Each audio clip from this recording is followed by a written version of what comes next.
Ulhasnagar camp number 4 Subhash टेकडी साईबाबा नगर परिसरात दुपारच्या सुमारास आलेल्या वादळ वाऱ्यामुळे मोठ्या प्रमाणात झाड कोसळल्याच्या घटना घडल्या आहेत। यामध्ये एका रिक्षावर आणि घरावर झाड कोसळल्याने पत्रे तुटलेत, तसेच हे झाड रस्त्यावर आल्यामुळे विजेंच्या ताराही तुटल्या। सुदैवाने या घडलेल्या घटनांमुळे कोणतीही जीवितहानी झाली नाही।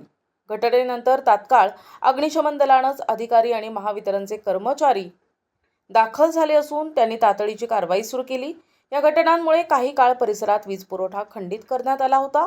धीरज खैरे, विकास गाडे, राजेंद्र साळवे, प्रकाश ढोणे, पप्पू भोजने, स्थानिक रहिवासी आणि समाजसेवक सूरज सोनकांबळे यांनी महानगरपालिकेला सूचना दिल्या असून परिसरातील इतरही झाडांची तपासणी करून आवश्यक त्या उपाययोजना करण्याची मागणी केली आहे।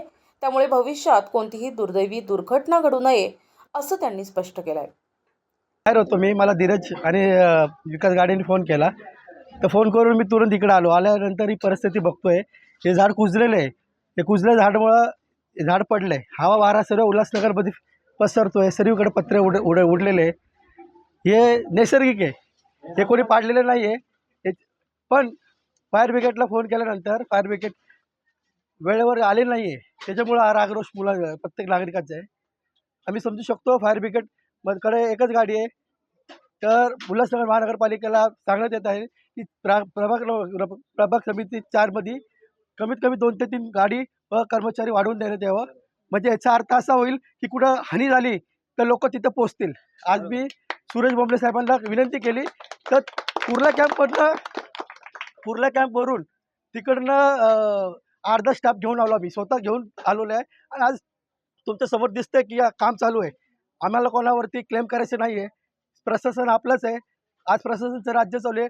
आमची लोकांची सरळ शोकांतिक आहे की निवडणूक लवकर होत नाही आहे। प्रशासनाच्या राज्यामध्ये जर असं होत असेल, प्रशासन जर आम्हाला मदत करत नसेल, वेळेवर धावून येत नसेल, तर आम्हाला प्रशासनाचा धिक्कार आहे।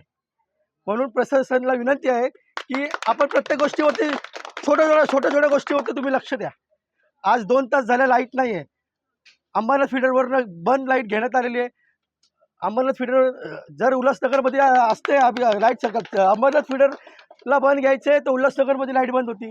तर मी माननीय आमदार साहेबांना विनंती करतो की उल्हासनगर फीडर अंबरनाथ फीडरवरून चेंज करा, अलग करा, म्हणजे उल्हासनगरमध्ये 4 नंबर 5 नंबरला त्रास होणार नाही।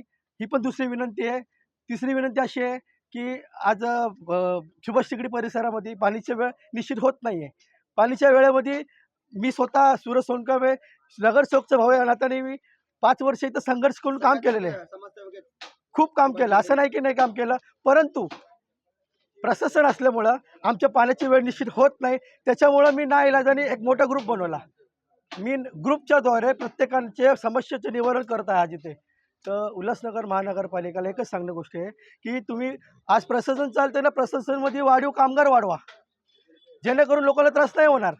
आज हा चलताना झाडचं कंप्लेंट मी मागं पण दिली होती, मागे पण पुढे एक झाड आहे तिथे पण कंप्लेंट दिली होती आम्ही लोकांनी, परंतु हे तोडण्यात आलेलं नाही आहे। काय ना काय कारणामुळं काय ना काय कारण सांगून प्रत्येकाने अंग काढण्याचं, अंग झटकण्याचं काम केलं, कर्मचारी अंग झटण्याचं काम। म्हणून मी महापालिकेच्या 4-5 वेळा कंप्लेंट दिली। म्हणून मी महापालिकेच्या प्रत्येकाला सांगतोय, कर्मचारी उपायुक्त मॅडम आल्या, उपायुक्तपर्यंत कंप्लेंट दिली आहे मी। आयुक्त मॅडमला, आज आयुक्त मॅडम नौके आहे, त्यांना काही गल्लीत बोळात फिरलेलं नाही आहे, त्याला माहीत नाही लोकांची समस्या काय।